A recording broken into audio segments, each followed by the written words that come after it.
Good evening, everybody. It's 7 p.m. on a Thursday, which means it's time for Facebook Live with me, Robin Thompson from Red Fez. Good to have you with us this evening, and as usual, there'll just be a little bit of preamble whilst we get everybody on board. So if you're watching, that's great. Let's get this liked, let's get this shared, let's get people on and watching, because this is all about free advice. And who doesn't like something for free?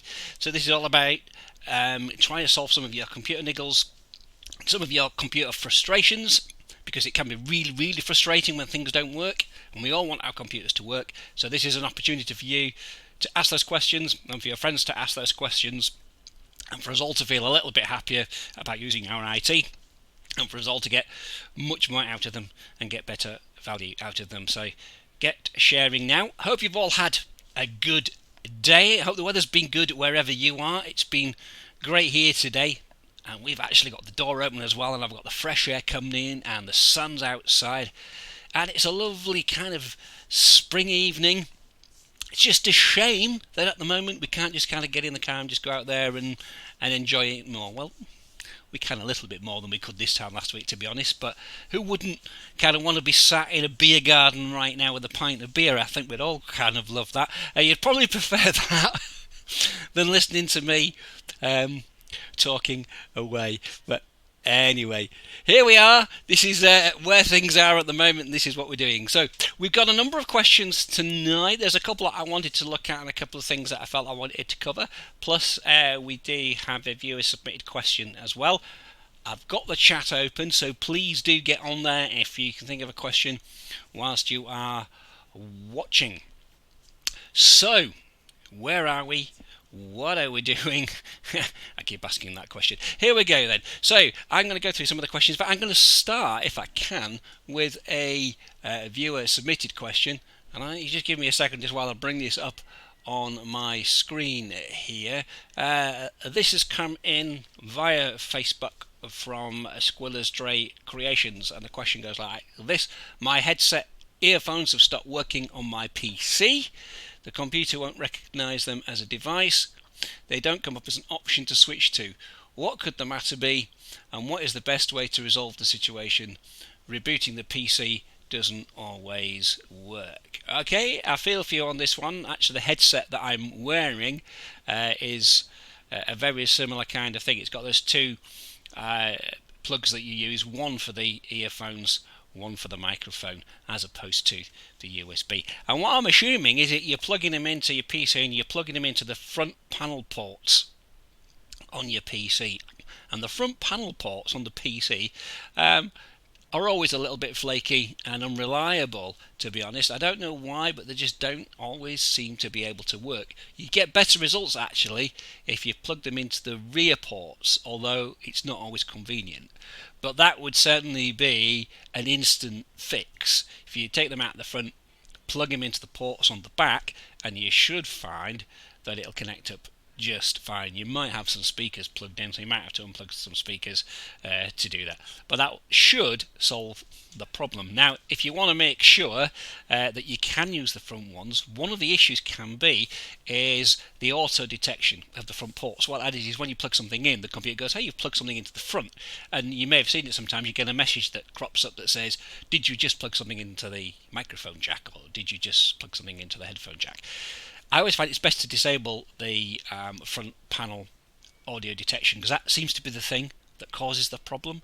So if you go into your audio settings and turn that off, then you may well find that actually it'll work a whole lot better and a whole lot more reliably. If you're still having no joy, then the best thing to do can simply be to go into the device manager and update your drivers. So if you just basically type in the search bar device manager, that'll bring up a list of all the devices that are installed on your computer. Scroll down to your sound and audio devices, right click on it and update the driver. Alternatively, you could delete it. If you're really feeling brave, you could delete that, reboot your computer, and it should find it again and reinstall it. And you may well find that that also kicks things back into shape. So a few things for you to try there. I know it's frustrating, but as I say, I think if you're using those front panel audios, that's probably the issue, and they can be a little bit flakier than we'd like. So I hope that's answered your question. Now, one of the things I wanted to talk about was uh, Facebook and password reset questions. Now, you might want to ask the question, why are those two connected? What's the connection between my Facebook account and password reset questions? Do you mean my Facebook password reset questions? Well, no, I don't actually. But you'll probably see it on Facebook because they always come around. You get these quizzes, don't you?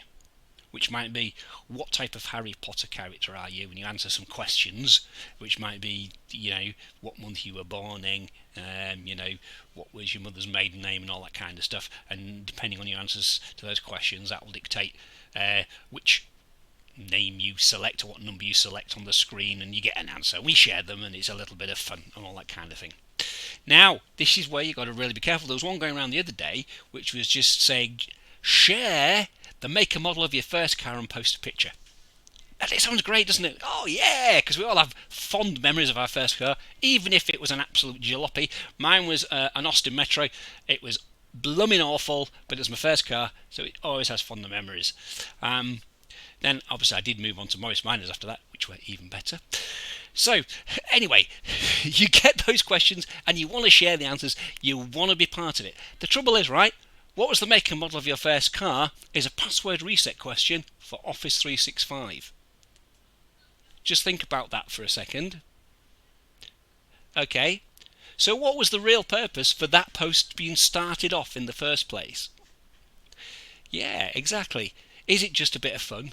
Or is that somebody wanting to find your password reset questions for Office 365? Or for something else? Because if you think about it, they could then go on, if they've got your email address and don't know your password, they click on the forgotten password link, password reset. What are your security questions? Ooh, what was the make and model of your first car? Ford Escort. Or whatever it was. You actually know what mine was because I told you, but I'm not going to use that as a password reset question. Okay, so don't try it. But there's other things that get asked as well. I mean, it's not just what's the make and model of your first car. I tried to find a definitive list of Office 365 password reset questions. It's difficult to find, but here's some of the ones that you might get asked. What's your mother's middle name? In what city did your parents meet? You see, that could be shrouded in a kind of a nostalgia sort of question on Facebook, couldn't it? What city was your father born? What's your favourite food? Yeah, we'll share that quite easily, won't we? What was the name of your first pet? What was the name of your favourite stuffed animal? So there's some more on another screen here. In what city did you meet your spouse partner? What's your oldest sibling's middle name? What's the name of the first school you attended? Can you see what's going on here? This is something called social engineering. Okay, so this is where people are willing to spend some time finding information out about you to get into your accounts. And you might think, why? I'm only me. But actually, if you've got data, if you've got money, you've got anything like that, people want it. People want to steal their identity. If people want to hack into your work account, that means they can then get into somebody else's work account. It just works its way through if they can get onto the work corporate network and all that kind of stuff. So, I guess what I'm saying is, don't share this type of information on Facebook. The quizzes seem innocuous enough, but actually it's a really good way of keeping your password and your security safe is by not answering these quizzes, because they often are things that are password reset questions, and you won't make the connection at the time because different websites and things will have different password security questions. So there we go, a little bit of top security advice there. Don't do it is a simple answer. Right, okay. Another thing we are going to look at, because I've been talking to people this week about refurbished computers and stuff, and it got me thinking about this. Are refurbished laptops and PCs a viable option? Are they better than buying new, or should we always buy new? Which gives us better value, buying something that's already had a life, or something that's brand new. Now, obviously, I know there are environmental considerations here, and I wasn't really going to look at it from that point of view, but I guess it's worth a mention that obviously if you're buying a refurb, you are recycling and reusing. So if environmental concerns are important to you, then obviously refurbishing will be something you may well consider and be quite high up on your list. Okay, but regardless of that, is it something that you ought to look at? And the question really is, it all depends, because it depends on what you're buying in the first place. Now, I think it was last week, it might have been the week before, we talked a little bit about getting what you pay for in IT. If you buy cheap, do you get cheap? If you buy expensive, do you get expensive? Do you get value for money the more you pay? And I think we answered the question that actually, by and large, you do. And if you buy something quite high spec, it's actually going to last you for quite some time. So it stands to reason that if something was quite high spec when it was bought, and then after 3 years it's sold on and refurbed, the chances are that that piece of kit is still really good to go and is going to serve the second owner really well for 3, 4, 5 years, maybe even longer, depending on what they're using it for. What you tend to find is a lot of the refurbed and second-hand stuff is a lot of ex-enterprise and ex-corporate stuff, which has usually been pretty well spec to start off with. So it'll often come in with 8GB of RAM or 16GB of RAM. It'll have an i5 processor or an i7 processor. And these are all good things to watch out for. Some of them might even have SSDs, and a good refurbisher will probably put an SSD in there for you anyway. So the answer to the question is, it actually can be a good way of buying stuff, and you can get some cracking deals if you know what you're looking for. So refurbish can be a really good way of kitting out on Office with some good spec PCs without breaking the bank, just as long as you buy the correct stuff. What you don't want to do is buy something that's 3 or 4 years old and was probably a spec that was only going to last 3 or 4 years, because you're just going to struggle with it.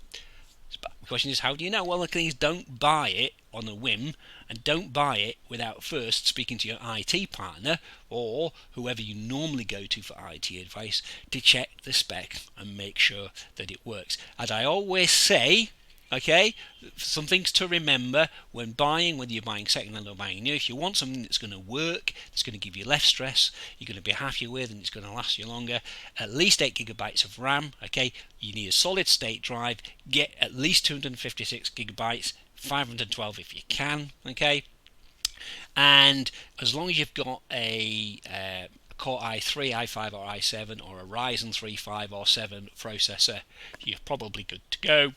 Avoid the stuff that's like Pentium or Celeron or some of the older AMDs like the A6s and the A8s and things like that. And they should see you well for quite some time. So I hope that is some useful information for you. I'm just checking my feed because I always forget to check the feed. I think I got a question in last week. Some bizarre question. It wasn't about penguins. It might have been do armadillos have eyebrows? And I think that came in from Peter Bloomfield. And Peter, you're probably watching, so I'm calling you out on that one. But I did say, give me a question, see if I can answer it. And actually, I haven't looked and I haven't Googled it, so I don't know if armadillos have eyebrows. I suspect not, because they're not very hairy, if I'm honest. So I suspect they don't have eyebrows at all. They might have some scales or something. I don't know. Why am I talking about armadillos? I'm going absolutely crackers. Anyway, that about wraps it up for this week. There's no more questions coming. Peter sent me a little smiley face. Thank you, Peter. I did say, send a question through and see what happens. So there we go. I'm going to wrap it up for now. So it's too late now. You're going to have to save your question for next week. I always say, though, do post it on our Facebook page, on the RedFez Facebook page. That's facebook.com/RedFezComputing. Or send it through via our website, redfez.co.uk, or even send it to inquiries@redfez.co.uk. Whatever takes your fancy. Because we'll be back at the same time, 7 p.m. next week, answering more of your tech questions. Okay, so we'll see you next week. You have a good week. Stay safe, and thanks for watching.